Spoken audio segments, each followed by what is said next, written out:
ఇంకా వీళ్ళు చెప్పింది ఏంది, కేసీఆర్ గారు 10,000 ఇస్తున్నారు, మేము 15,000 ఇస్తామన్నారు. కనీసం ఆ 10,000 కూడా వేయలే.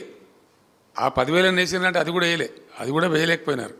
కారణం ఏందో ప్రభుత్వానికి తెలియాలి, వాళ్ళ గొప్ప మేధావితనం ఏందో, మరి దాని సంగతి ఏందో నాకు తెలియలే, నాకు అర్థం కాలే.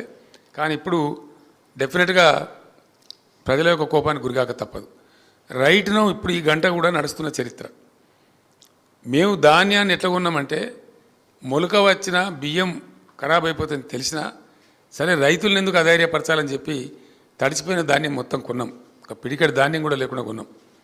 కొన్న ధాన్యానికి డబ్బులు కూడా బ్రహ్మాండంగా మినిమం సపోర్ట్ ప్రైస్ ఖచ్చితంగా వాళ్ళకి వచ్చే విధంగా బ్యాంకుల్లో వేసినాం. డైరెక్ట్ వెళ్ళిపోయి వాళ్ళ బ్యాంకుల్లో పడేది. అది ఒక పెద్ద భయంకరంగా తయారు చేసినారు వీళ్ళు. సివిల్ సప్లైస్ కార్పొరేషన్ ఉంటుంది, దాన్ని ఏం పెద్ద వీళ్ళు బ్రహ్మ పదార్థం చేసేయలేదు, కొత్త కనిపెట్టే అవసరం లేదు. నేను అందుకే మొట్టమొదటి నా క్యాప్షన్ ఏం చెప్పినా అంటే, చక్కగా నడుస్తున్న